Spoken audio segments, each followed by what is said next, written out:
네, 안녕하십니까. 이대영 교수입니다. 방금 소개받은. 제가 95년에 93년 들어와서 2001년에 졸업을 한 여러분의 선배고요.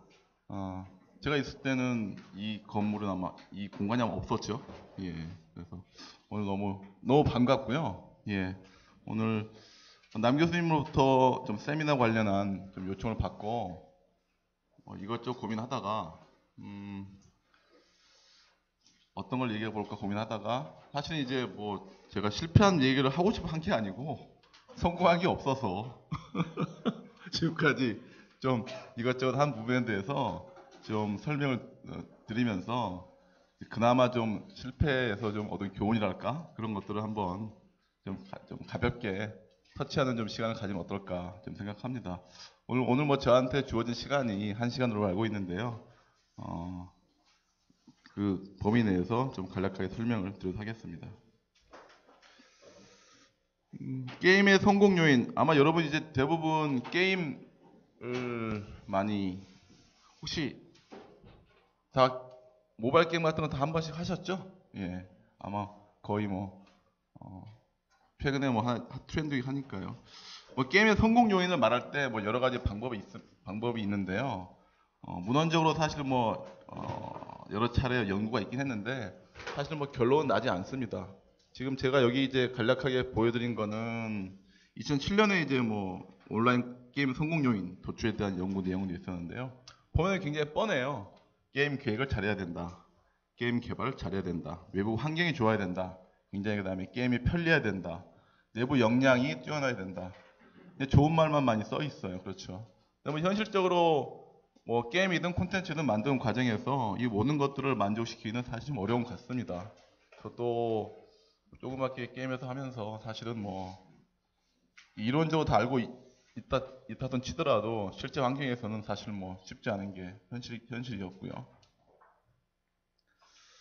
그 포스모르템이라는 게 있습니다. 우리말로 좀 이제 굳이 번역하자면 뭐 검시? 그래서 이제 뭐 시체를 검사한다 뭐 이런 뜻이 되겠는데 이제 게임 쪽에서는 개발 후에 게임의 어떤 프로젝트가 끝나고 나서 게임을 통해서 어떤 게 잘 됐고 또 어떤 게 뭐 잘못됐는지를 좀 분석을 해서 그것들을 잘 정리해 놓는 과정을 일컫는 용어로 좀 많이 사용이 되어 있어요. 그래서 사실 이제 제가 뭐 많지는 않지만은 한 10개 내외에 뭐 게임도 있고 게임 비슷한 것도 있고 등등 만들었었는데 이제 요번 기회에 사실 저도 이제 한 2006년부터 제가 그 기록에 났던 그 하드디스크 안에 있는 내용을 사실 한번 뒤져봤어요. 그러니까 지금 보니까 참 한심한 것도 있고 그다음에 왜 그때는 이렇게 했나 좀 그런 내용도 있더라고요. 그래서 오히려 좀 이번 시간이 저한테는 조금 나름대로의 어떤 지난 시간들을 한번 좀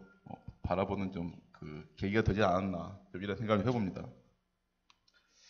오늘은 제가 뭐 만든 한두 개 실패한 콘텐츠에 대해서 좀 간략하게 설명을 드리고요. 사실 이제 뭐 이유는 명확하죠. 콘텐츠 자체가 재미가 없었고 문제가 많았기 때문에 그렇습니다만은 조금 더 어떤 게 문제였는지 한번 좀 살펴보고요.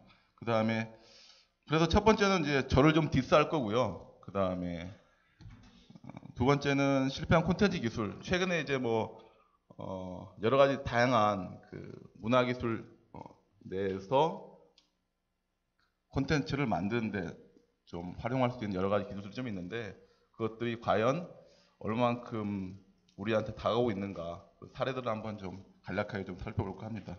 그리고 제목을 실패하지 않으려면 사실은 성공을 어떻게 해야 되는지 잘 모르겠고요. 실패하지 않으려면 최소한 이렇게 해야 되지 않을까? 뭐 간략하게 그런 것들 좀 말씀드려볼까 합니다. 네. 강의 중에 간단히 한번 생각을 해봐도 좋을 것 같아요.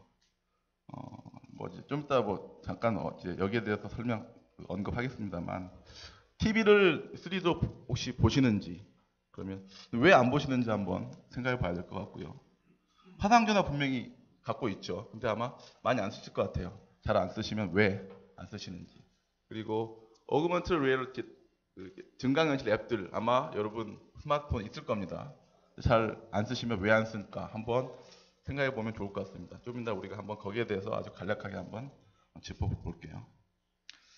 아까 뭐 잠깐 그 남 교수님께서 제 소개를 좀 잠깐 해주셨는데요.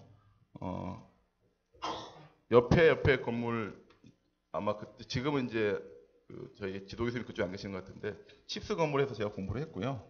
거기서 경종민 교수님 지도 교수님이었습니다. 그래서 제가 지금은 게임 쪽을 하고 있는데 제 전공은 VLSI CAD였습니다. 반도체 설계에서 그 칩에 관한 최적화. 제가 한 전공은 그 전력 소모를 어떻게 하면 줄일 것인가 그런 연구를 좀 했었고요. 지금은 좀 많이 좀 거리가 떨어져 있죠. 거리가 떨어진 이유를 보니까 제가 이제 졸업을 하고 사실 이제 학교에 있을 때 그때 이제 카이스트 비즈니스 클럽이라 그래서 최초의 그 벤처 창업 클럽이 있었습니다. 그거 하다가 한 1년 반 정도 했는데 결국 좀 실패했고 그 때문에 졸업도 늦어지고 해서 졸업을 하고 나서 원래는 이제 좀 곧바로 회사를 차리려고 했었는데 택도 없다. 그래서 이제 일단 대기업 가서 좀 배워보자. 그래서 삼성으로 갔고요. 삼성 가서 인사 담당자가 맨 첫날 저보고 개발팀 어디 가겠냐. 그래서 저는 개발팀 관심 없고요. 혹시 뭐 물건 파는 데 없습니까? 뭐 상품 기획하는 데 없습니까? 이런데 물어봤어요. 그러니까 마침 또 이제 테크니컬 마케팅 팀이 이번에 마침 신설됐다. 그래가지고 그 팀에 가가지고 제가 뭘 했냐면 지금 여러분이 이제 그 갤럭시라든가 다 그 애플도 마찬가지지만 그 안에 애플리케이션 프로세스라는 그 CPU 칩 있잖아요. 그거에 상품 기획을 좀 했어요.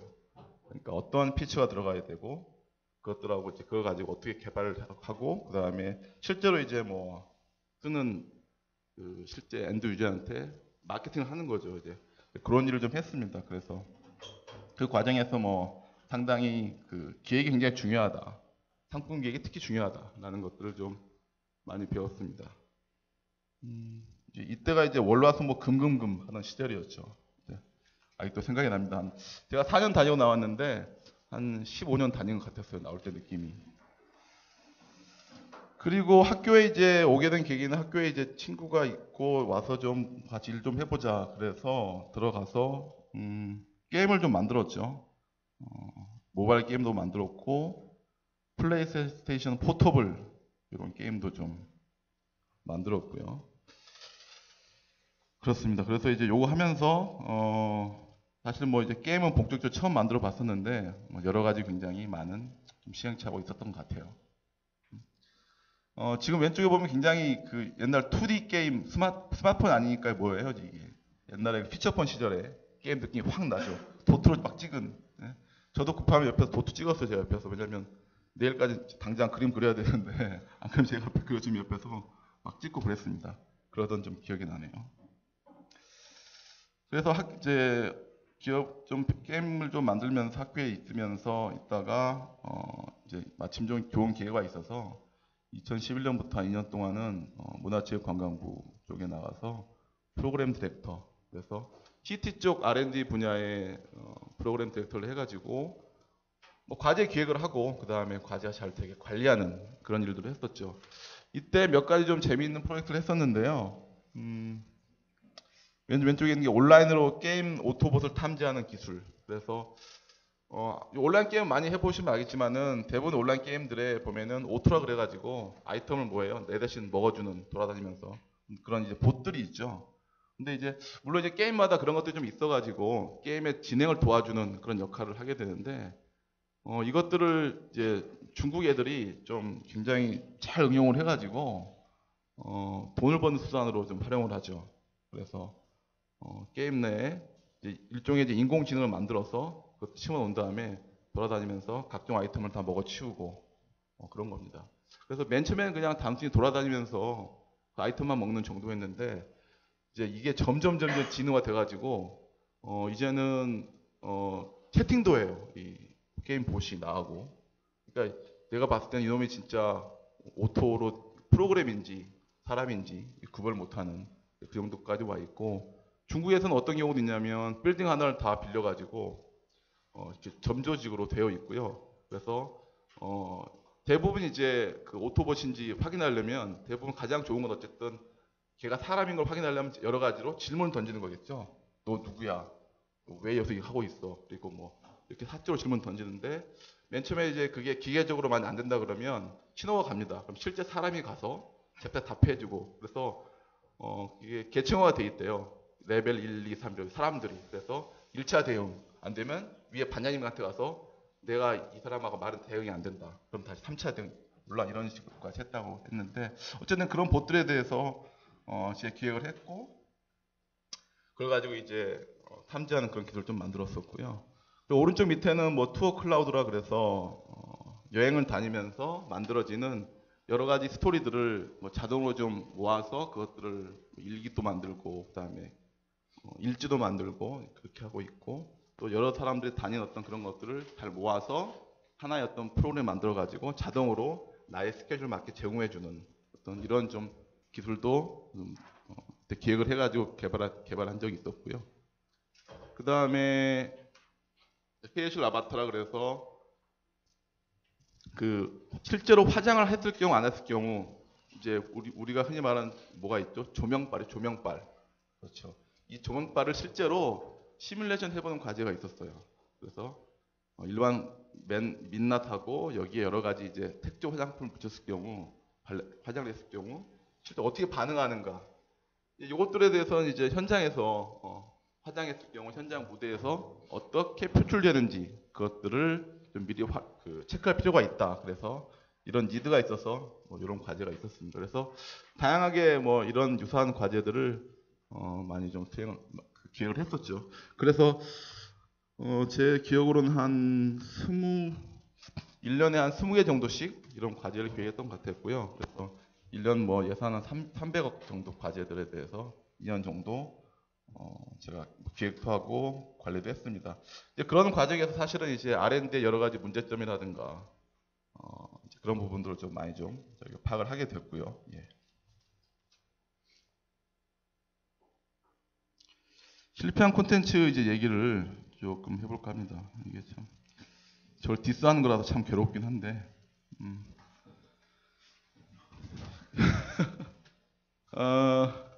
제가 이 통계를 내본 게 이번에 처음입니다. 그러니까 2006년부터 2015년까지 제가 그러니까 조금 좀 사실 이외에도 사실 뭐 자잘한 콘텐츠가 더 많았고요. 근데 어쨌든 좀 시작해서 좀 어떤 식으로 이제 끝내볼까 하는 식으로 좀 시간을 많이 투자했던 게 한 12개 정도 됐었고요. 모바일 폰 게임, 스마트폰 게임, 그다음에 콘솔 게임, 그다음에 PC용의 어떤 물론 이제 컨트롤러가 들어가는 그런 게임입니다만 이용했었고요. 아케이드 게임을 좀 만들었었죠. 업체의 요청에 의해서.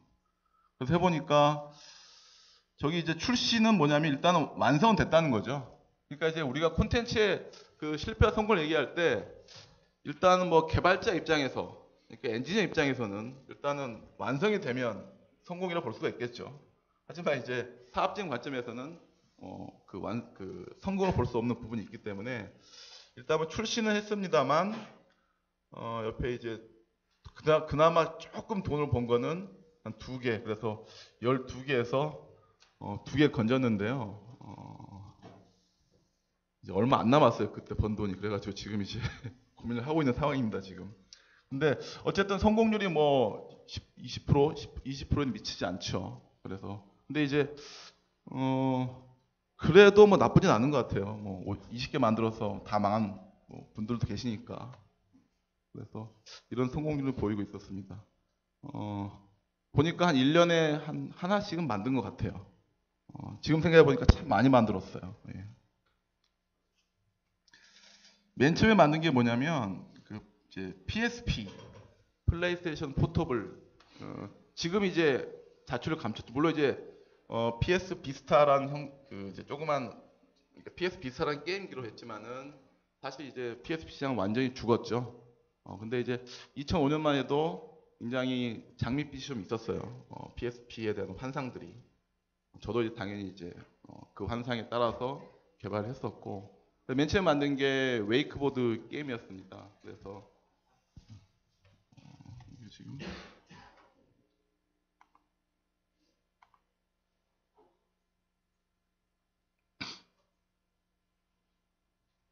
소리가 지금 잠깐만 나거든요.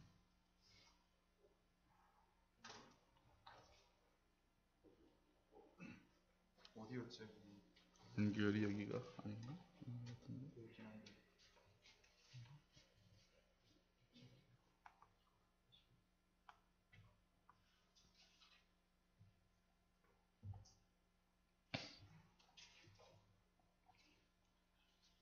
아, 이걸 꺼줬군요, 지금.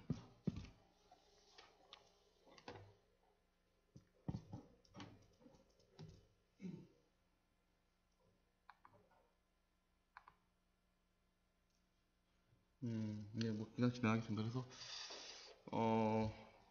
요 이제 꽤 괜찮죠, 지금 봐도. 근데 이제 이건 사실 맨 처음부터 제가 이렇게 만들 수는 없었고, 사실은 요건 이제 러시아의 그 상트페테르부르 대학교의 팀이 있어요. 그 팀에서 이제 그 PSP용 그 엔진을 좀 포팅한 게 있어서 같이 협조를 해가지고 좀 만들었습니다. 그래서 12개 트랙을 다 이제 만들어야 되는데 한 5개까지 저희가 개발 좀 했었죠. 그리고 그와 동시에 이제 따로 저희가 또 하나 만든 게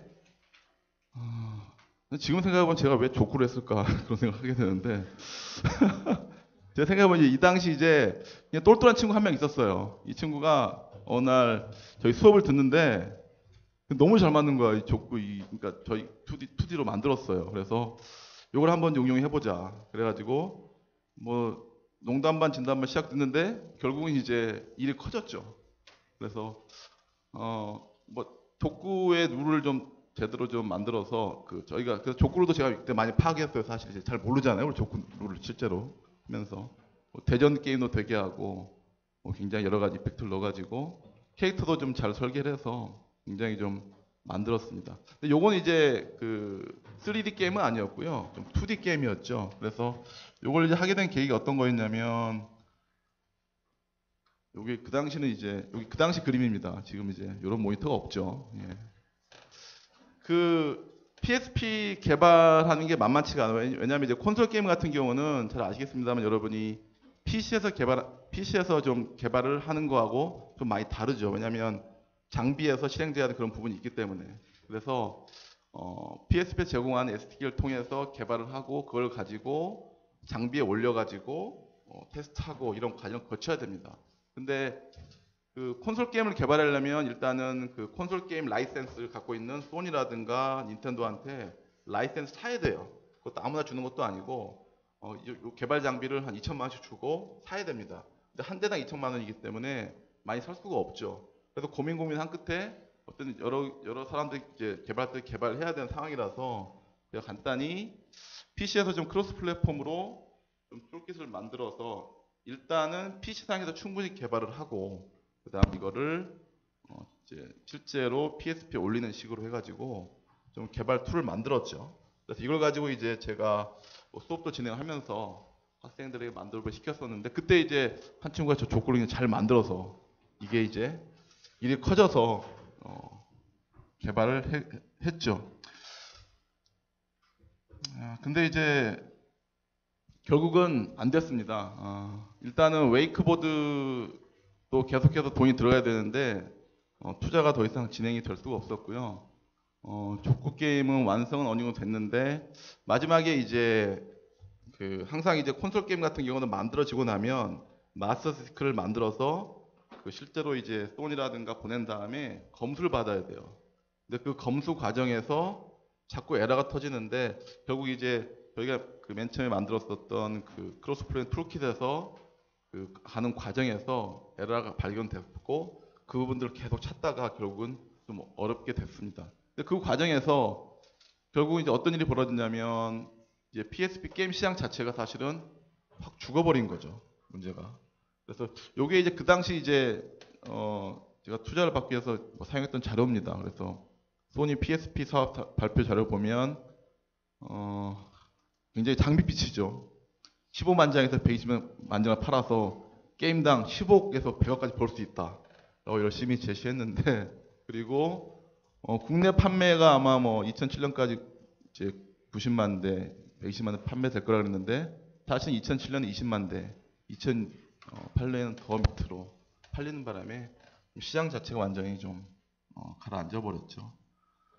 그래서 결국은 이제 거기에 따라서 뭐 투자도 좀 흐지부지 되고 개발에 좀 그런 어려움도 좀 많이 있어서 좀 망하게 되고 말았습니다. 일단 좀 초기에 기술적인 부분에 대해서 충분한 검증이 없었던 게 좀 큰 문제 같았습니다. 왜냐하면 콘솔 게임은 사실은 이제 PC랑 좀 달라서 좀 정확하게 좀 잘 셋업이 된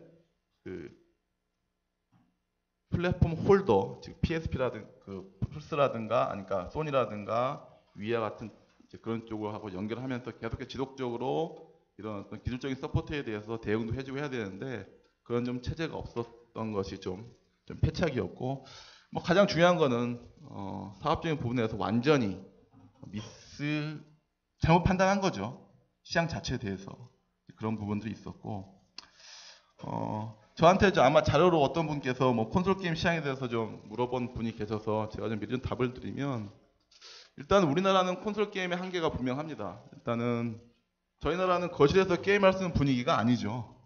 기본적으로 집에서 거실에서 꼬맣게 게임하고 있으면 어떤 부모도 안 좋아합니다. 물론 이제 저는 게임과에 있기 때문에 속에서 맨날 갈등이 돼요. 솔직히 말씀드리면. 왜냐면 제가 이제 이 일을 업으로 삼고 있기 때문에 이걸 막아야 되느냐, 막으면 안 되죠. 왜냐면 제 어떤 직업이기 때문에. 근데 이제 어쨌든 또 게임에 몰두하고 하는 거 보게 되면 또 어쩔 수 없이 한마디 하게 되고 끊임없이 갈등이 되는, 이제 저마저도 그런데 일반적인 가정에서는 상상이 안 되죠. 그리고 기본적으로는 이제 그 게임 타이틀은 한 50불 합니다. 그래서 이 50달러짜리를 사기에는 아직 국민 소득 대비해서는 너무 높은 수준이다. 그런 거죠. 그래서 워낙 이제 우리나라 같은 경우 온라인 게임들에 대해서 무료로 배포하고 그다음 필요에 따라서 그 부분적으로 구입하는 그런 게 체화되어 있기 때문에 이런 상황에서는 콘솔 타이틀을 이런 식으로 50불씩 주고 살 수 있는 체제는 아니죠. 물론 이제 이것 때문에 나중에 이제 플스도 마찬가지고 MS도 마찬가지고 온라인 통해서 이런 이제 게임을 조금씩 파는 그런 모델이 나왔긴 했지만은 이미 이제 그쪽에서 제대로 된 사업을 하기는 좀 어려운 상황이었죠. 일단 그래서 한번 망했고요. 그 다음에 제가 이제 뭘 했냐면, 이제 그 당시 또 위가 또 이제 막 떠오르니까, 근데 이제 콘솔로밖에 못 하잖아요. 얘를 PC로 붙이면 잘 되겠다. 나름 생각을 했었죠. 다행히 또 제가 또 그 대학교 때는 제어계측공학과였거든요. 그래서 이제 사실 회로도 설계를 좀 했었고, 센서에 대한 지식도 좀 있었고, 그리고 마침 또 이제 사실 이제 닌텐도 위 같은 것들이 게임이 성공하게 된 가장 큰 이유는 그 안에 들어가는 뭐죠? 그 가속도 센서 있잖아요. 그게 옛날에는 100만 원이었어요. 동일한 성능. 근데 이제 10년이 지난 이제 그 당시에는 거의 2만 원 수로 떨어졌거든요. 센서 자체가. 그래서 이제 그런 게 가능했었고, 그게 이제 쉽게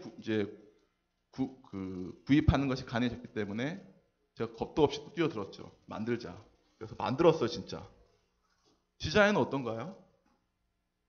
물론 여기 디자인 또 이제 하시는 분들 많이 계시니까 그러겠는데, 어쨌든 제 공돌의 눈에는 훨씬 좋았어요, 저기보다. 그 닌텐도 위 컨트롤러보다. 근데 다만 나중에 알았죠. 이 디자인을 만들면은 망하겠다. 왜? 돈이 너무 많이 들어요. 만들려면. 그러니까 이제 사실 맨 처음 생각할 때 그것도 사실 문제였죠. 왜냐면 이 컨트롤러 하나가 지금 닌텐도 같은 경우 컨트롤러 하나 보니까 단가가 실제로 중국에 생산하는 가격이 5불이에요. 5불. 대략 생각했을 때. 근데 저희는 이거 죽었다 깨어나지 만들어도 그 단가 자체를 50불 밖에 맞출 수 없었기 때문에 이미 이제 거기서 좀 어려웠던 부분이 있었던 거죠. 그래서 어쨌든 이거 가지고 좀 게임을 만들었어요. 그래서 굉장히 공격적인 그 제목이 나왔었죠.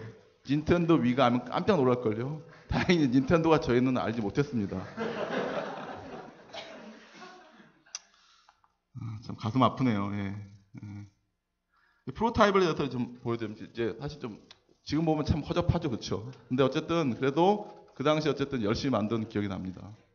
이게 소리가 나야 되는 소리가 안 나서 좀 리듬 게임이기 때문에 이런 이제 하는 이제 그런 게임이었죠. 지금 보면 참 약간 좀 유치한 구석이 좀 있습니다. 그래서 일단은 저건 아니다. 그 다음에 다시 접근했습니다. 이거를 우리가 단순히 그냥 닌텐도 위랑 경쟁하면 안 되겠다 생각을 하고 어디로 가보자? 조금 더 이걸 필요로 하는 다른 쪽으로 가보자 생각했던 거예요. 그래 생각한 게 그렇죠. 왜냐면 저희 이제 꼬마도 그 당시 이제 잘하고 있었고 보니까 항상 그 우리 와이프가 어떻게 하면 얘를 키울까 고민이에요. 그러니까 제가 생각하기에 이걸 가지고 뭔가 움직이면 키가 커지겠다. 나는 이제 그리고 그것들에 대해서 부모님들이 좋아하겠다라는 어떻게 보면 좀 안이한 생각을 가지고 좀 시작을 했죠. 그래서 굉장히 좀 고민을 많이 해가지고 시스템을 만들었어요. 그래서 이 키즈레인저에서는 맨 처음에 조그만 굉장히 1mm짜리 캐릭터가요. 계속해서 성장하면서 계속 키가 커지는 겁니다. 그러니까 이제 미션 자체가 키를 키우는 거예요. 그런데 어떻게 키를 키울 수 있냐면 뭔가 계속 움직여야 돼요. 이 안에서 끊임없이 움직이게 하는 그런 요소를 담아둔 거죠. 그래서 이 당시 액션 아이콘을 만들어서 이런 행동을 할 수 있도록 유도를 하고 그러면서 키가 쭉쭉쭉 커지도록 그렇게 좀 굉장히 다양한 자세에 대해서 여러 가지 좀 시뮬레이션 했습니다. 물론 이런 동작을 그런 컨트롤 가지고 제대로 인식하는 건 불가능해요. 그렇죠. 다만 이제 사용자한테는 시각적으로 이런 걸 한다는 걸 알려주기 때문에 조금 동겨야 된다는 그런 느낌을 줌으로써 어쨌든 그런 효과는 좀 거뒀어요. 그래서 뭐 8개의 스테이지에서 쭉 올라가서 이제 결국은 이제 우주에 나가서 뭐 싸우는 이런 식으로 해가지고 굉장히 열심히 만들었습니다. 한 1년 반 동안. 그리고 나름대로 좀 그 결과도 좀 그 이제 어떤 개발적인 결과는 나왔죠. 그래서 이 안에 이제 여러 가지 음식들이 있어요. 그래서 이제 음식을 먹는데 정크푸드를 먹으면은 페널티를 부여받고 그 다음에 뭐 좋은 음식을 먹으면은 이제 그것들이 따라서 키가 성장하고 이런 식으로 해서 음식에 대한 어떤 지식도 전달해주고 계속 운동하게 함으로써 어쨌든 생각했죠. 사실 이제 키 크는 게 별게 없잖아요. 사실 뭐 줄넘기 제가 이제 이 당시에 좀 이사님도 만나면서 얘기를 들었었는데 줄넘기가 제일 좋대요. 키 크는 거에는 줄넘기. 그래서 근데 줄넘기만 시키면 이제 지루하니까 이런 게임을 통해 시켜보자라고 해가지고 만들어게 됐었죠. 근데 그래서 이제 또 고민을 하는 결과 제가 이제 가격을 좀 낮추자 해가지고 디자인을 다시 해서 맞췄습니다. BOM, 비롤 메트리얼 20불 이하로 해가지고 두 개 해서 하면은 한 10만 원 내에 타이트까지 해가지고 하면은 닌텐도 미는 뭐예요? 콘솔도 있어야 되고 컨트롤도 있어야 되고 타이트도 있어야 되는데 우린 이거 가지고 기성장으로 팔면 되겠다라고 해가지고 쫙 만들었죠. 그래서 테스트를 저희가 굉장히 시리어스하게 진행했습니다. 그래서 이제 시흥시 청소년 수련관 가가지고 격주 주말마다 실제로 꼬마들 대상으로 이걸 틀어놓고 실제로 시뮬레이션 했고요. 반응이 폭발적이었어요. 반응이. 근데 지금 생각해 보면은 애들은 무슨 게임을 해도 폭발적이죠. 거기에 좀 약간 좀 착각했던 것 같아요. 거기에 대해서. 결국 실패했습니다. 일단은 이제 저희가 이걸 출시하기 전에 어떤 걸 하고 싶었냐면 전문의의 소견을 좀 붙이고 싶었어요. 전문의의 소견을. 왜냐하면 이런 운동을 함으로써 기성장 효과가 있다라는 것들을 얘기를 하고 싶었어요. 그래서 이 당시 이제 뭐 기성장 관련한 좀 한방의학 좀 찾아가가지고 설명을 드리고 좀 여기에 좀 뭔가 좀 한마디로 뭐예요? 이름을 좀 빌려달라. 근데 돈을 내래요. 근데 그 돈이라는 게 이게 한두 푼이 아니라 어쨌든 뭐 판매 라이센스가 막 있는 거예요. 그러니까 저는 예상을 못했죠. 이제 그걸 설득을 하다가 결국은 좀 실패했고 또 하나는 그래서 결국은 이제 이렇게 하다 안 돼서 결국은 어떻게 원래는 예상풀에서 클리닉에 가가지고 그 당시 클리닉에 많았어요. 클리닉 가가지고 좀 나눠주면서 그걸 통해서 성장을 시키려고 했는데 그 팔로가 막혔고 그 다음에는 결국은 안 되겠다. 다시 이제 그러면 그 가는 유통 채널을 그쪽으로 가지 말고 일반적인 용산으로 가서 용산 게임기 그 시장에 한번 넣어보자라고 해가지고 이제 이쪽을 접촉해 줬는데 사실 만나기 힘들었어요. 그러니까 그 동네는 조금 뭐죠? 좀 어깨들이 좀 이렇게 좀 계시더라고요. 이렇게. 근데 어쨌든 수소문수 해가지고 결국 이제 가서 만났는데 황당한 얘기를 들었죠. 유통업체한테. 일단은 납품을 하래요. 그리고 나중에 그 다음에 가격은 우리가 공급하는 가격에 한 2배에서 3배를 붙여서 팔겠다 얘기를 하고 있고, 그런데 문제는 재고가 생기면 나중에 다시 그 가격에 사가래요. 그리고 AS도 우리가 다 알아서 사래요. 그러면 사장님은 뭐 하세요? 그러니까 용산에서 저기 교수님 제품 좀 파는 거죠. 그래서 이건 아니다 싶었어요. 그러니까 이제 이 게임기 마켓에 대해서는 사실은 이제 간과했던 거죠. 그러니까 그렇게 돌아가는 그런 구조 체제를. 근데 이제 그런 것들 좀 미리 파악을 해야 되는데, 사실 이제 개발에 너무 쫓기다 보면은 이제 그런 부분들에서 간과할 수가 있습니다. 그래서 결국은 저희가 1500세트를 그때 일단 1차 초도에 만들었었는데, 결국은 못 팔고 지금 한 1000세트는 그 회사에 지금 남아 있고요. 나머지 것들은 그냥 제가 어린이날, 크리스마스 이럴 때 만나 하나씩 주는 선물 용도로 좀 계속 좀 쓰고 있습니다. 너무 가슴이 아프네요. 지금 제가 웃으면서 얘기하는데 이게 지금.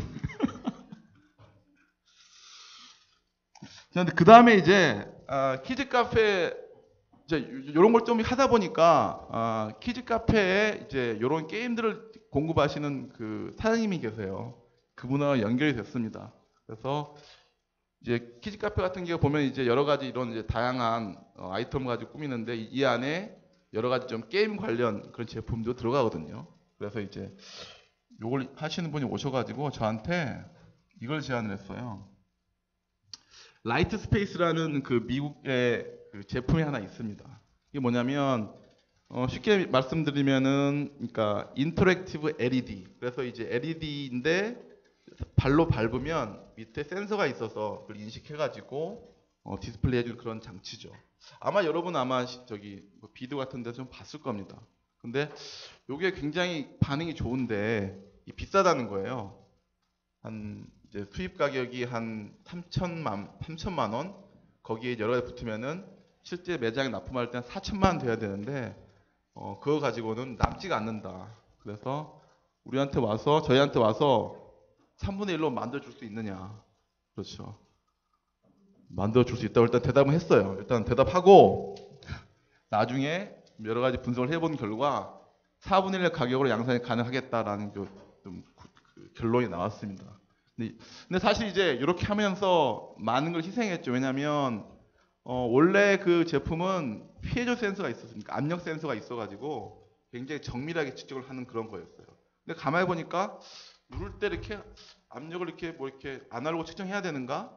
그럴 필요 없겠다. 그래가지고 온오프 스위치를 써가지고 저희는 하는 걸로 결정을 했고요. 그래서 그 다음에 여러 가지 좀 구조들을 좀 최적화 시켜가지고 가격을 많이 낮췄죠. 그래서 꽤 잘 나왔어요. 제품이 요거 잘 나왔습니다. 그리고 나름대로 성과도 있었죠. 그래서 저희가 이제 요걸 가지고 전국의 주요 키즈 카페에 설치를 하기 시작했습니다. 한번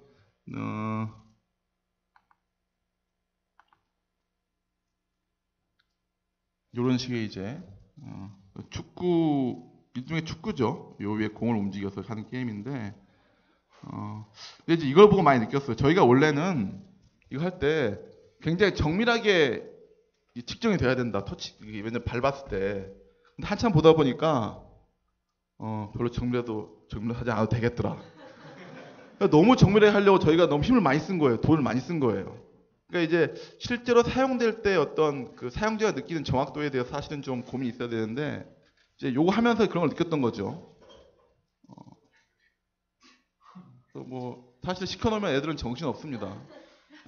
이게 사실 재밌기도 하고 저도 이 위에서 많이 뛰어놀아 봤는데, 그 다음에 여기에 연관돼가지고 저희가 이제 뭐 비슷한 이런 식의 것들을 만들어서, 요게 아마 그 여러분이 그 이마트라든가 이런 이제 대형 마트에 플레이 타임이라는 그 키즈 카페가 있는데요. 그 안에 이런 몇 개 설치가 되어 있습니다. 그래서 이걸 만들어서 조금 저희가 좀 돈을 좀 벌 수 있을까 싶었는데, 복병이말 복병. 나 아직도 기억이 납니다. 이 뭐냐면 이게 저희가 이제 납품을 하면 AS 기간이 있잖아요. 이제 저희가 1년을 일단 보장을 해줘야 돼요. 그 얘기 뭐냐면 와서 놀고 뛰어놀았을 때 안 깨져야 된다. 그렇죠. 그래서 이제 안 깨지려면 사실은 설계를 잘 해서 맞춰야 되는데 그렇다고 무작정 그 두께를 두껍게 할 수는 없죠. 그렇죠. 그래서 제가 생각한 게 우리 타겟이 뭐 7살부터 10살 때니까 무게가 어느 정도고 얘들이 이렇게 할 거다는 가정하에서 이제 그 스펙 설계를 하고 실제로 저희가 요걸 가지고 그 시험센터 가가지고 직을 만들어서 계속 두들겼어요. 막 10,000번씩. 근데 전혀 문제가 없었어요. 그래서 됐다. 그래서 출시를 했는데 그때 이제 이게 겨울방학 때 동네 태권도부 애들이 저희가 그러니까 AS가 지나서 6개월 정도 지난 시점이었어요. 그 시점이. 근데 태권도 애들이 와가지고요 놀다 갔어요. 폭탄이 터졌어요. 완전히 박살이 났습니다. 박살이. 그러니까 이제 여기서 저희가 실패했던 게 스펙이 별로 의미가 없어졌어요. 그러니까 사실은 무게가 많이 나간 어른들은 사실 위에서 밟잖아요. 그러면 이게 위에서 뛰어놀아야 되는 거기 때문에. 근데 할 때 저도 마찬가지입니다만 이제 어느 정도 나이가 들면 이게 너무 세게 하다 보면 나의 몸에 지장이 오잖아요. 그렇죠. 그러니까 어때요? 많이 살살 그쵸? 근데 애들은 어때요? 붕 뛴 다음에 쾅. 그러니까 이 스펙이 뭐냐면 의미가 없는 거죠. 이 즐거움과 뭐 대담함과 뭐 개념 없음이 들어가면 이 스펙은 아무 의미가 없어지는 겁니다. 그래서 결국은 완전 박살이 났고 클레임 들어와가지고 또 한 1년 동안 번 돈 다 까먹고 또 날렸습니다. 요게 이제 마지막 저희 버그였어요. 마지막 버그. 그래서 요거 이제 잡고 그 다음부터 이제 좀 팔리는 이제 그런. 그래서 조금 이제 요걸로 해서 돈을 좀 벌었고 어쨌든 이거 하면 느낀 게 뭐냐면 이게 콘텐츠라든 어쨌든 콘텐츠 제품들은 어쨌든 분명히 극한의 시점이 있습니다. 극한의 시점. 근데 다른 거와 달리 이 극한의 시점들에 대해서 완벽하게 제어가 돼 있지 않으면 망한다는 거죠. 그래서 이제 그런 데에 대한 교훈을 좀 많이 느꼈던 것 같습니다. 일단 조그만 성공 요인은 어쨌든 일단은 저희가 유통을 통해서 곧바로 개발했고 확실한 시장이 있었다는 것이었고 저희가 어쨌든 장시간 그래서 이제 원래 개발하는 데는 사실 1년 걸렸는데요. 실제로 테스트하고 부서지고 가는 데까지 한 3년이 걸렸습니다. 그래서 4년이 걸린 거예요. 4년이. 4년이 지났어야 비로소 좀 완성이 돼가지고 지금 실제로 좀 팔리고 있다고 좀 보면 될 것 같습니다. 그 다음에 이제 제가 잠깐 좀 회사를 떠나서 문체부 가 있다가 다시 돌아와서 다시 이제 또 게임을 만들었죠. 혹시 지금 여러분 스마트폰 있나요? 한번 다운로드 받아서 지금 한번 해보시죠. 이거 제가 한번 냉정하게 여러분한테 묻고 싶어요. 이 게임이 왜 안 되는가? 지금 한번 다운로드 곧바로 받을 수 있을 거니까요. 요게 이제 사실은 이제 애니팡이 워낙 잘 나갔기 때문에 퍼즐 게임이잖아요. 지금 한번 해보세요. 블리언 블러스트 검색하셔가지고 아마 여기 세미나에서 최초로 강연 시간 때 게임 해보는 그런 거 될 것 같은데 여기 이제 퍼즐류의 게임이고 이제 애니팡 같은 경우는 이제 동물들의 동일한 동물을 서로 위치를 바꿔가면서 이제 바꾸는 그런 게임이었고 저희는 좀 차별을 하기 위해서 슈팅 게임 요소를 도입을 했고요. 그다음 드래그하고 터치하고 그다음에 블라스트 하는 것들을 동시에 넣어가지고 진행될 수 있도록 다운 다 받으셨나요? 네, 그 튜토리얼 모드 있거든요. 한번 좀 해보시죠. 왜냐면 제가 사실 이제 재밌는 영상이 하나 있어서 요게 이제 저희과 친구들이 사실은 일단 게임을 진짜 잘해요. 제가 놀란 게 뭐냐면 저희가 이제 제가 게임을 만든 다음에 학생들한테 첫 시간 가서 이걸 나눠주고 이제 테스트를 시킵니다. 플레이 소감이 어떠냐. 근데 딱 한 친구가 이걸 하더니 바로 그냥 한 10분 만에 깨더라고요. 지금 여러분 플레이 해보시면은 이 친구가 얼마나 제대로 정확히 하는지 알 수가 있을 겁니다. 한번 신의 손의 경지였습니다. 신의 경지. 이게 소리가 나고 재밌는 건데. 저 정말 깜짝 놀랐어. 이게 단 10분 만에. 어? 그러니까 물론 이제 애니팡 같은 류를 해봤겠습니다만 거의 뭐 하더니 단숨에 최고점 100만 점 넘어가지고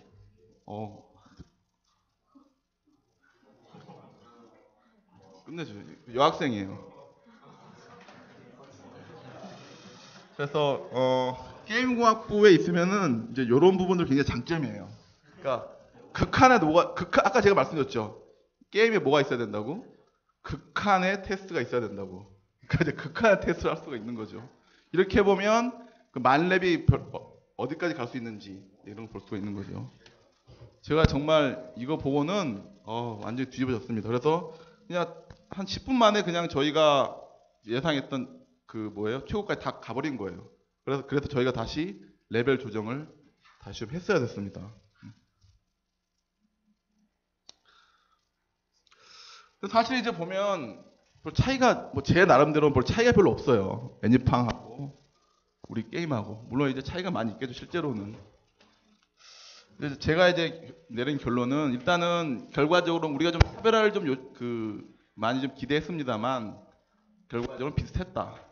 그 다음에 또 하나는 역시 퍼블리셔들은 이미 그 미드코어 RPG를 선호하는 방향으로 좀 움직이는 상황이었고요. 또 하나는 정말로 노출되기가 힘듭니다. 이게 일반적인 인디 개발자라든가 중소 게임 개발자들이 만들어가지고 올라갈 수 있는 가능성이 전혀 없죠. 맨 처음에 나왔던 애니팡 같은 경우 39일 만에 1000만을 돌파했고 그 다음에 계속 이런 식으로 퍼즐, 슈팅 미니게임 레이스, 액션 아케이드 이런 식으로 쭉 나가면서 여러분이 잘 아시는 COC, 클래시 오브 클랜은 한 달에 100억 원씩 좀 살포를 하고 있죠. 그러니까 사실 이런 상황에서 현재 모바일 게임 시장에서 살아남기는 사실 좀 어려운 부분이 좀 있는 것 같습니다. 그래서 열심히 만들었겠고 그다음에 아이디어 좋고 만들었었는데 역시 그 다음에 저희가 이제 퍼블리셔 찾아갔죠. 이거 가지고. 근데 역시 좀 대답은 심플합니다. 현재는 미드코어 RP를 원한다. 그러니까 이제 퍼즐류의 게임들이 좀 살아남을 수 있는 이미 그 타임이 지나간 거죠.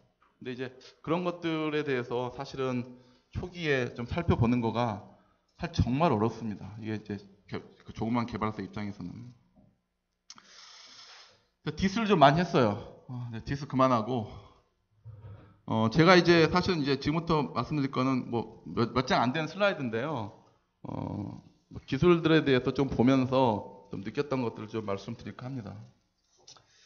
변화함수라는 게 있죠. 변화함수. 그러니까 우리가 어떤 이제 콘텐츠 기술이 받아들여지는 데 있어서 받아들여지지 않느냐, 그러니까 받아들여지느냐, 들여지지 않느냐, 라는 경계를 찾아내는데 여러 가지 방법들이 있을 것 같은데요.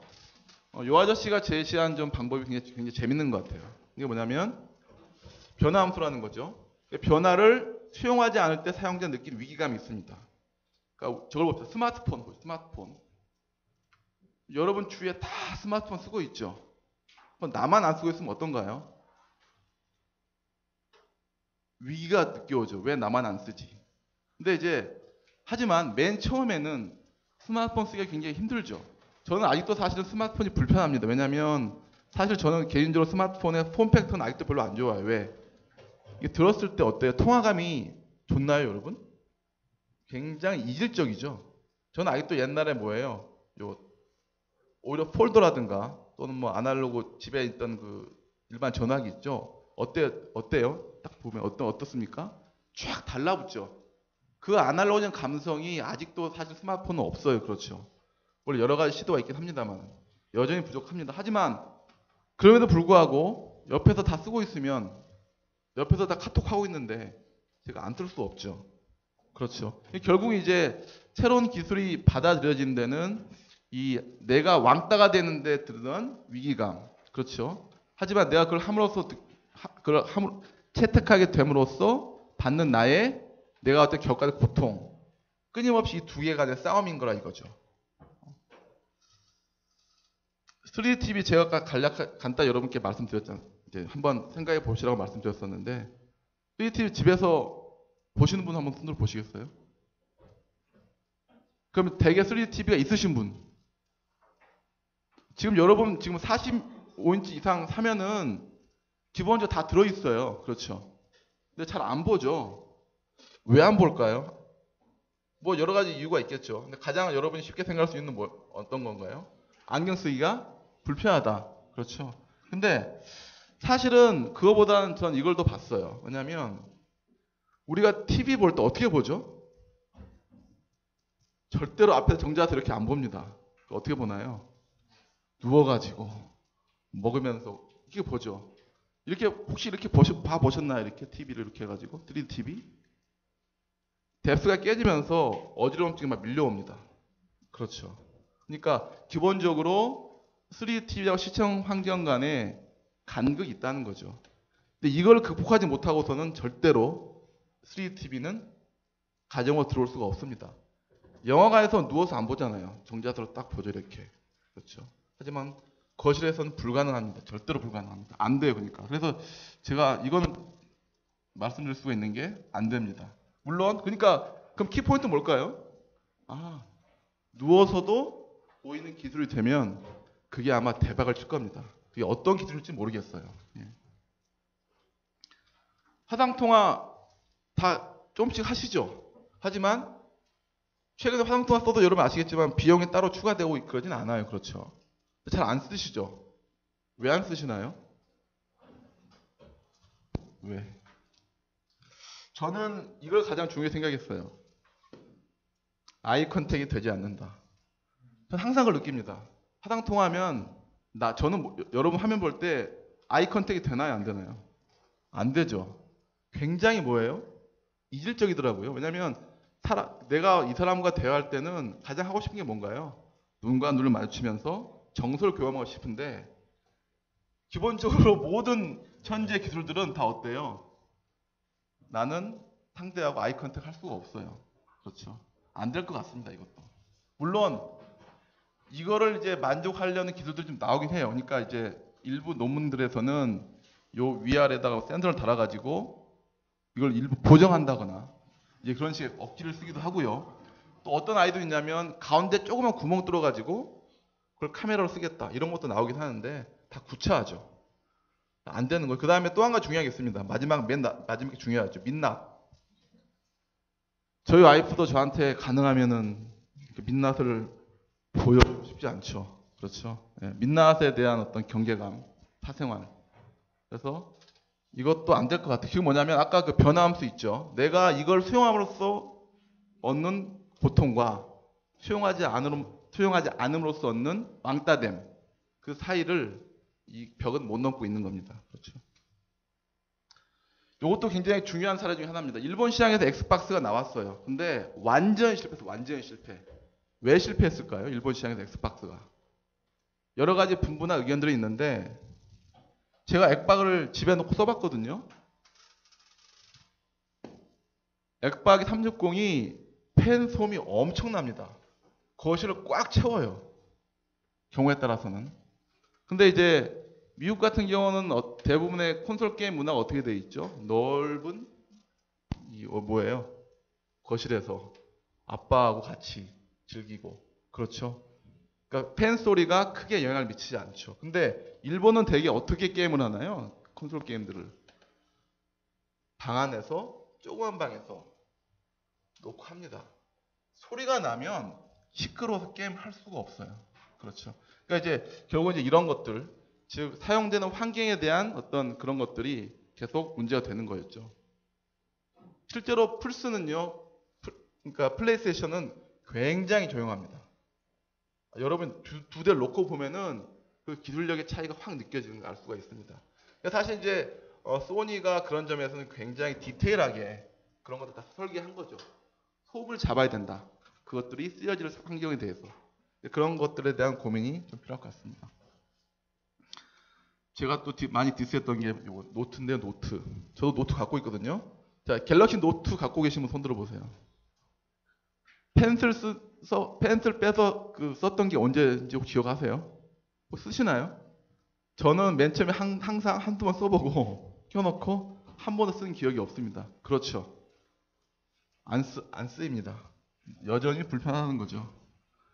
적어도 이런 부기보드와 같은 이런 필기감이 오기 전까지는 역시 노트2 펜슬은 쓰일 것 같지가 않네요. 예.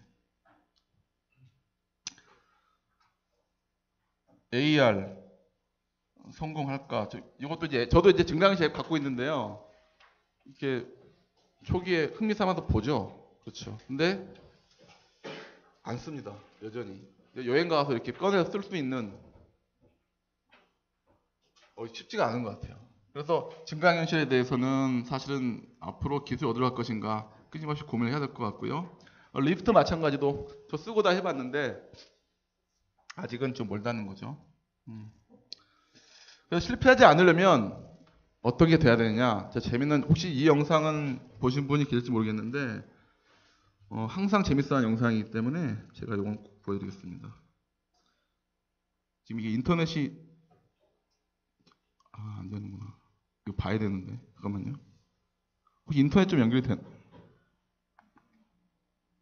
이거 쓰면 되나요, 이거? 이거 쓰면 되나요, 혹시? 예. 이 영상 일본어 안 나오죠 이거? 죄송합니다. 아 다행이네.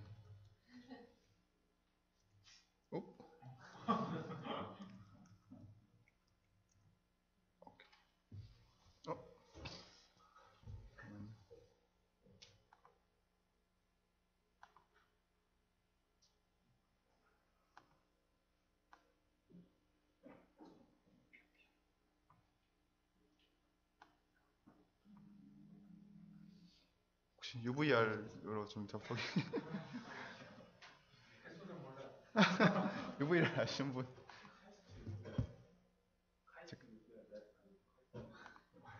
아 카이스트? 근데 이거 오픈해도 괜찮아요? 아니면 오셔가지고 잠깐만. 죄송합니다.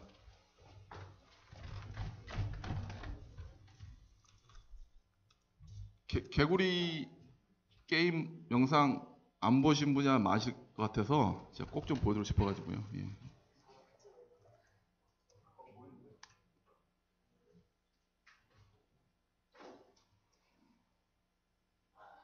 아 이거 윈도우는 설정을 해야지. 된 것 같은데요? 예.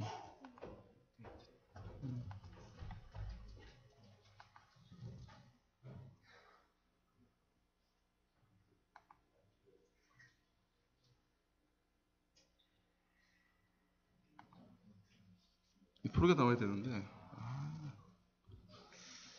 이 소리가 안 나와서 좀 그러네요.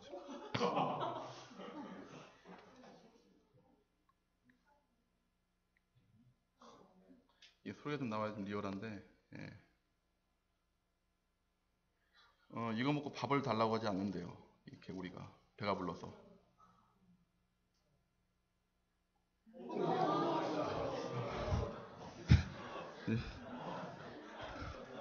기술의 극한에 대해서 어쨌든 고민을 해야 됩니다. 어디까지 갈지에 대해서. 예. 그래서 시뮬리스 인터페이스 참 중요한 것 같아요. 그러니까 그 콘텐츠든 콘텐츠 기술이든 정말로 좀 그 내가 이 인터페이스 쓰임에 있어서 중간에 벽이 없다라는 느낌을 주는 거 참 어려운 것 같아요. 그 숙제가. 그런 숙제가 좀 해결돼야 될 것 같고요. 그 다음에 저도 사실 이제 상당히 이제 요 철학에 동의한 주의인데 극한 예외 상황에 대한 대응을 하기 위해서는 프로슈머가 돼야 됩니다. 그러니까 프로슈머가 되기 전까지는 내가 이 콘텐츠라든 이 콘텐츠 기술이 어떻게 쓸 것이 실제로 쓰여지고 어디까지 갈 것인가에 대해서는 알 수가 없어요. 그렇죠. 그래서 프로슈머가 돼야 된다라는 것을 좀 말씀드리고 싶고요. 그 다음 당연히 플랫폼에 처음 들어야 되는 그런 부분들. 그 다음에 사실 이 부분들은 조금 껄끄럽긴 합니다. 모방이라는 게 있는데요. 많이 비판을 하죠. 사실 이제 애니팡 같은 경우도 뭘 모방했나요? 비주얼드. 거의 카피한 건 다름없었죠. 하지만 어쨌든 주어진 시장 안에서 뭔가 제대로 성공을 시켜서 들어가려면 일정 부분의 모방은 필요할 수밖에 없다. 다만 하나의 축은 추가를 해야겠다라는 그런 것이 되겠습니다. 이런 부분들에 대한 고민이 좀 필요할 것 같고요. 그 다음에 앞으로 혹시 이제 콘텐츠를 직접 만들어서 게임도 만들어서 뭔가 뭐 사업이라든가 이런 걸 좀 하고 싶은 분이 계시다 하면 사실 저는 이게 가장 중요하다고 봅니다. 그러니까 유통 마케팅에 대해서 반드시 이 채널을 먼저 확보하고 들어가야 된다. 그러니까 제가 그 부분을 너무 간과하고 많이 놓쳤어요. 정말로 이 부분이 가장 실패하지 않기 위한 중요한 방법이 아닌가 이렇게 생각을 좀 해봅니다. 네. 제가 최근에 만들고 있는 것들은 이제 요겁니다. 스마트 바이킹. 그래서 제가 자전거 타는 거 굉장히 좋아해요. 그래서 지금 이제 한강 주위를 이제 매 주말마다 좀 올해는 사실 못 하고 있어. 작년에 왜냐면 10월달에 제가 자전거 타다가 짱깨 아저씨 오토바이랑 부딪혀가지고 뭐 넘어져서 자전거 다 박살나고 사실 이제 발가락도 부상 있어가지고 그런 상황인데 어쨌든 한강을 쭉 다니는 걸 굉장히 좋아해요. 자전거 타면서 일종의 이제 문화죠. 그래서 이게 재미있습니다. 근데 이제 IT라든가 CT라는 사람으로서 어쨌든 조금 증강현실이라는 것들을 좀 제대로 쓰고 싶은 생각이 있는 거고 그 중에 하나가 바로 이게 아닌가 싶은 거죠. 그래서 사실은 모든 기술은 그 기술을 쓰려는 다른 어떤 제약 조건이 있어야 되는 거죠. 그러니까 증강현실을 아무리 쓰라 그래도 안 씁니다. 왜? 그걸 써서 내가 받을 수 있는 뭐가? 고통이 있기 때문에. 그렇죠. 근데 이제 자전거 타는 환경은 내가 손을 잡고 있고 그렇죠. 다음에 다리는 움직여야 되고 그렇죠. 뭔가 내가 볼 수 있는 거에 대한 내가 컨트롤할 수 있는 거에 대한 여러 가지 제약이 있다 이거죠. 당연히 내가 그 고통을 감내하고 AR을 쓰고 싶은 거죠. 저는 분명히 이 스마트 바이킹에서 증강현실의 어떤 킬러 애플리케이션이 분명히 나올 거라 보고 있고 사실 요거는 저희가 지금 좀 열심히 좀 사업 제안을 준비를 하고 있는 상황입니다. 그 다음에 이제 게임에 있기 때문에 제가 이제 사실 이제 계속해서 게임 쪽 관심 가지면서 여러분 아마 이제 보시면 아시겠습니다. 저는 대부분의 게임들이 대부분 그냥 소프트웨어만 있지 않고 어때요? 하드웨어도 같이 있고 왜냐하면 백그라운드가 사실 이제 전자공학이라서 그런지 모르겠는데 뭔가 그냥 그 뭐죠? 소프트웨어만 갖고 노는 것보다는 조금 실제로 이런 디바이스들과 연동해서 하는 그런 부분들에 대한 재미를 찾는데 제가 조금 더 그 관심이 있는 것 같아요. 지금 이제 이거는 드론하고 나하고 사실은 서바이벌 게임을 하는 겁니다. 그래서 드론이 나는 이제 그 뭐죠? 웨어러블 디바이스 차고 있고 그러니까 드론이 날 그 마킹을 인식한 다음에 쏘면은 이게 이제 웨어러블 디바이스에 충격 흡수장치가 있기 때문에 그걸로 총알이 날라오는 그런 느낌들 그러면서 공간에서 돌아다니면서 하는 서바이벌 게임들 이 부분들을 현재 지금 저희가 제가 좀 개발 좀 하고 있습니다. 이런 쪽에 좀 일을 좀 하고 있습니다. 네. 이 정도면 딱 아마 1시간이 그렇죠. 정확히 됐네요. 예. 예. 그래서 오늘 제가 뭐 준비한 내용은 여기까지고요. 예. 아마 30분 정도 Q&A 세션 있는 것 같은데 혹시 궁금한 부분이 있으시면 제가 충분히 답변 드리도록 하겠습니다. 예. 감사합니다.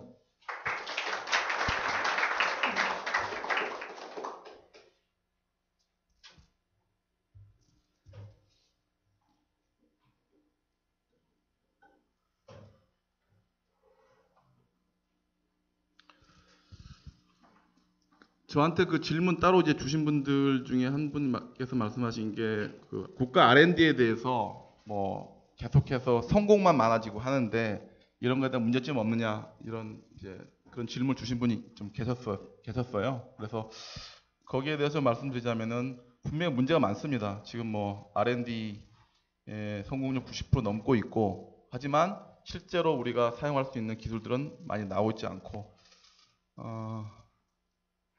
사실 뾰족한 해법은 없어요. 왜냐하면 그 성공률을 잣대로 해가지고 여러 가지 평가들이 이루어지는 현재 상황이기 때문에 거기에 대해서 다른 해법들 그러니까 사실 뭐 실패해도 그 다음에 그 부분을 무시하고 다시 평가에서 반영하고 하는 그런 체제들은 돼야 되는데 아직까지 우리나라 연구계라든가 어쨌든 이제 이런 부분에 있어서 그 R&D 토픽에 대한 가치에 대한 평가 그리고 거기 사실 이제 그 실패에 대한 것들을 용인하려면 그 R&D 토픽이 얼마만큼 어려운가에 대한 사전에 대한 서로 합의가 있어야 되는데 그 부분이 아직은 좀 우리나라는 좀 너무 어려운 것 같아요. 이제 그런 데한 어떤 연구자들의 양식 수준이 좀 높아져야지 이제 그런 어떤 아이디어란 그러니까 실패했을 경우 냉정히 평가를 하고 하지만 그것들에 대해서 나중에 열심히 했다 그러면은 묻지 않는 그런 풍토가 될 것 같고요. 아직은 조금 요원한 일 같습니다. 우리나라 현재 풍토에서는 좀 그런 말씀 좀 드리고 싶고요. 네. 그런 질문 있어가지고 제가 좀 그렇게 말씀드렸고요. 그다음 질문 중에 또 어떤 질문이 있었냐면 학생들이 만든 재밌는 아이디어 가지고 실제로 사업화해본 경험이 있느냐. 아까 제가 말씀드렸죠. 사실 좋고 너무 게임을 잘 만들어 와가지고 혹해가지고 만들었었는데 결국은 좀 실패로 돌아간 그런 좀 아픈 좀 경험이 있었습니다. 네. 네. 네.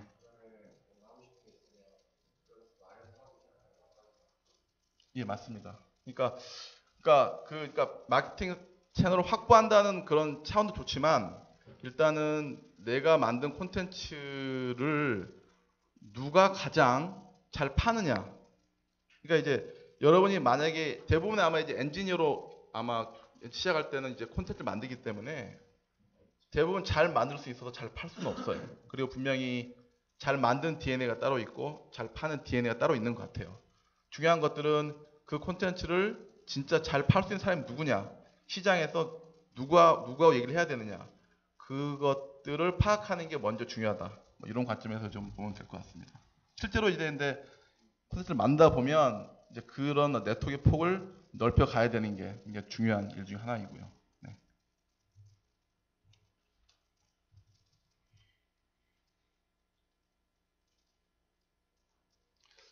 네. 지금은 제가 그 대표로 있지는 않고요. 저희 졸업 학생이 만든 회사가 있고요.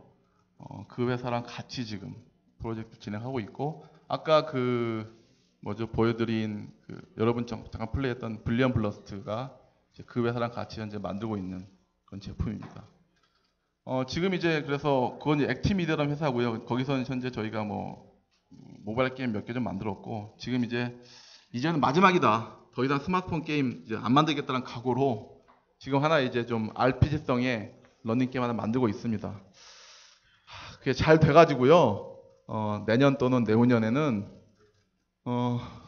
실패한 콘텐츠 이야기가 아니고 성공한 콘텐츠 이야기로 한 번 더 왔으면 하는 바람이 있네요. 네.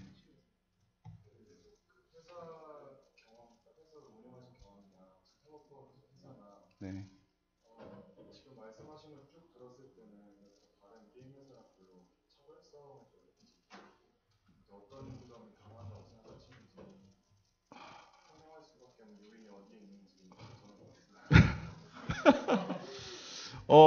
제가 계속 실패한 얘기만 말씀드려가지고, 이제 그 부분을 아직은 솔직히 말씀드리면 제대로 못 찾은 거예요.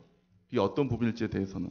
그러니까 끊임없이 제가 이제 그 부분에서 고민을 하고 있고, 좀 찾아가고 있는 상황이라고 보면 될 것 같습니다. 그게 찾아지면 당연히 저희 게임이 팔리겠죠.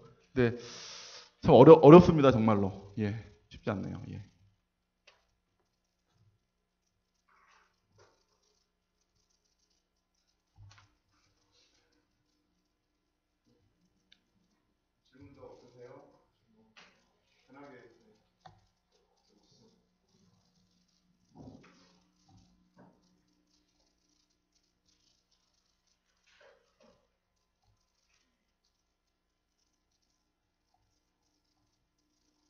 으로 여쭤볼 게 있는데 요즘 학교에서 자전거 많이 타시나요? 학교 안에서? 예. 대부분 다 저도 뭐 자전거 타고 다녔기 때문에 혹시 자전거 타시면서 뭔가 좀 새로운 아이디어라든가 GT를 활용한 그런 것들에 대한 좀 독특한 아이디어가 혹시 나오신 게 혹시 없는지 모르겠어요. 예. 저는 타고 다니면서 계속 그 생각을 좀 많이 하거든요. 이걸 어떻게 하면 조금 더 효과적으로 달릴까? 어떻게 하면 내가 좀 편하게 좀 달릴까? 그런 고민을 많이 하거든요. 예.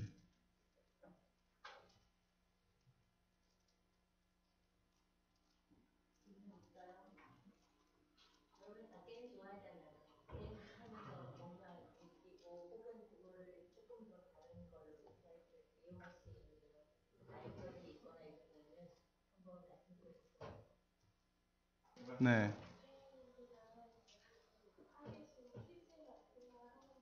네. 맞습니다. 네. 네네.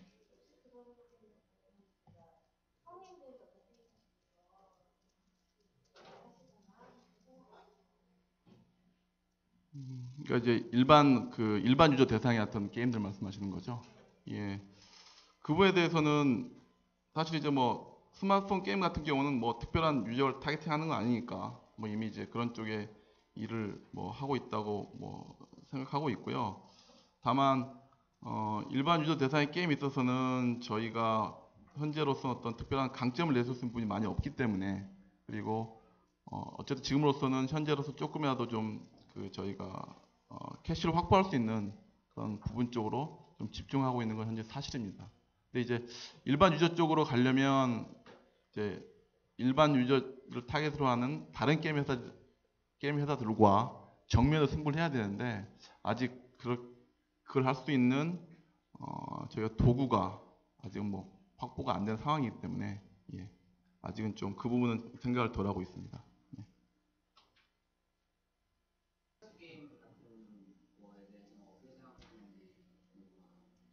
그렇죠. 시리어스 게임 많이 연구를 하고 계시고 또 관련된 게임도 많이 나오고 있는 것 같은데요. 제 개인적으로는 사실은 시리어스 게임은 조금 부정적인 건 맞고요. 예. 제가 만들어 봤잖아요, 저희. 키노장 게임이 사실은 뭐예요?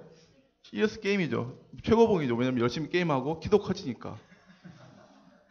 그렇죠. 얼마나 좋아요. 열심히 게임도 키도 커지는데 결국은 상용적으로 어쨌든 좀 어려운 부분이 분명히 있었고, 근데 어쨌든 그거는 분명한 목적 자체가 상충되잖아요. 그러니까 이제 그런 부분에 대해서 제대로 그러니까 그 상충하는 부분들을 좀 조화롭게 좀 할 수 있는 그런 영역이 있어야 되는데, 그 영역이 뭔가 하는 거에 대해서는 아직 좀 명쾌한 답은 내려 있는 것 같진 않아요. 뭐 교육 쪽에도 사실 여러모로 좀 많이 활용하는 그런 차원들이 연구되고 있는데, 문제는 시리어스 게임을 통한 교육이 기존의 기성 교육보다 결과가 좋아야 되거든요. 근데 모르겠어요. 아직까지 그러니까 기성 교육보다 결과가 좋다는 거에 대해서 답이 아직 안 나온 것 같아요.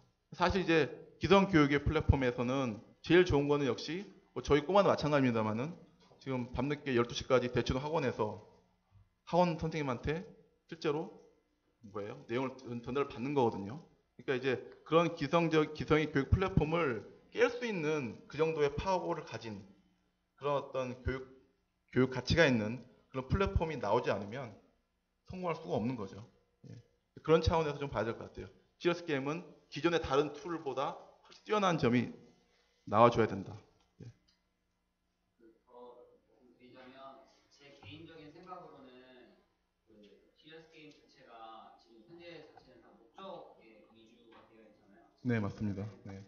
그래서 재미를 위주로 기획을 하고 그 목적을 조금만 실어서 플레이 시간을 늘린다거나 아니면 계속 재방문을 하게 한다거나 아니면 그 플랫폼 자체에서 정보를 더 얻을 수 있는 루트를 마련한다거나 하면 더 좋을 것 같은데, 왜 시리어스 게임을 개발하거나 평가하는 사람들은 이 목적에 치중된 것을 항상 보고 그런 기획서만 좋은 것이라고 평가를 하고, 지금 정부에서도 시리어스 게임 지원을 해주는 온라인 지원 방법들 그런 신기술만 지원하는 거 항상 이런 거에 치중을 하잖아요. 네.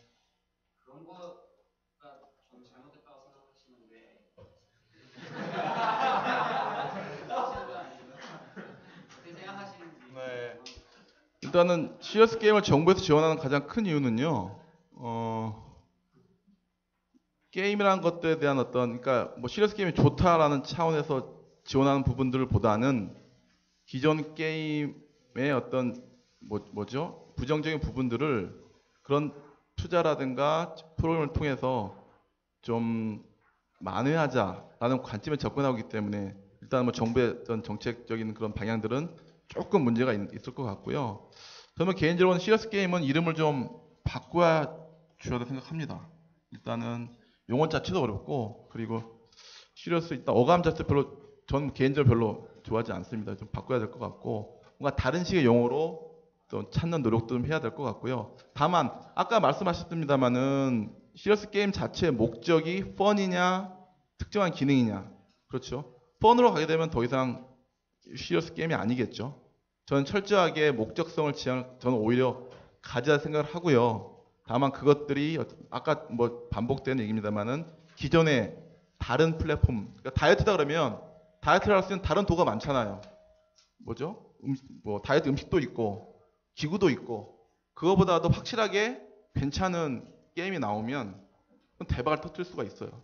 근데 불행히도 지금까지 나온 다이어트 게임들은 기존의 기성 플랫폼을 이길 수 있는 그런 퍼포먼스를 보여주지 못했어요. 그러니까 문제는 CS 게임이냐 아니냐 그런 문제가 아니고 기존 플랫폼과 대응할 수 있는 확실한 기능을 갖느냐 안 갖느냐 그런 차원에서 좀 봐야 될 것 같습니다.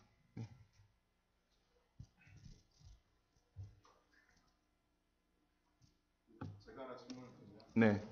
제가 어릴 때를 생각해 보면 10대 초반대가 제일 게임에 이렇게 많이 빠졌던 때거든요. 네.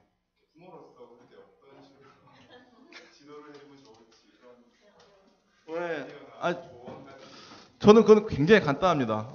왜냐면 제 자체가 그렇기 때문에 저도 이제 사실은 초등학교 6학년 때부터 게임을 정말로 많이 했고요. 그러니까 지금 생각해 보면은 그 당시 사실 온라인 게임도 없었는데 제가 집에서 그 뭐죠? 그게 아마 골드스타니까 그 MXX 게임기였을 거예요. 그거 가지고 하루에 제가 6시간씩 그 지금도 기억이 나요. 갤라그하고 그다음에 뭐 서커스, 뭐 두더지 했는데 저희 부모님께서 진짜 신기하게도 한마디도 안 하셨어요. 저도 이제 사실 그런 주의입니다. 그러니까 이제 저도 이제 물론 꼬마가 사실 태블릿 PC 맨날 보면서 그다음에 또 스마트폰 보면서 게임을 하고 있는데 제가 호준이한테 우리 꼬마 이름 호준인데 호준이한테 하는 거는 뭐냐면 게임 하지 말라가 아니고요. 그 태블릿 스크린 화면이 너의 눈이 좋지 않으니 적당히 쉬엄쉬엄 그걸 너가 컨트롤해라 라고 얘기를 합니다. 그런 것 같아요. 그러니까 그건 이제 물론 이제 경우마다 다르겠지만 저는 철저하게 게임에 대해서는 그냥 오픈 시켜놓고 자기가 해보게 하고 자기가 결정하게 하고 이렇게 하고 있습니다. 물론 이제 제가 그렇게 잘했기 때문에 그렇게 택하고 있는지 모르겠지만 제가 이 얘기를 솔직히 이제 여러분들께 하면 택도 없는 얘기다. 맡겨놨더니 그 다음날까지 하더라. 뭐 이렇게 얘기를 많이 하는데 중요한 거는 막는다고 안 한다는 게 아닌 거거든요. 막으면 다 아시잖아요. 딴 데 가서 하죠. 예. 그러니까 적절하게 어쨌든 잘 대응할 수 있도록 훈련을 시키는 쪽으로. 그다음에 저는 좀 같이 게임 하는 건 굉장히 좋은 것 같아요. 같이. 그러니까 뭐 요즘에 뭐 COC라든가 하면 같이 하는 식으로 해서 좀 같이 조인해서 같이 하는 것들이 가장 좀 괜찮은 방법이 아닐까 좀 이렇게 생각을 좀 해봅니다.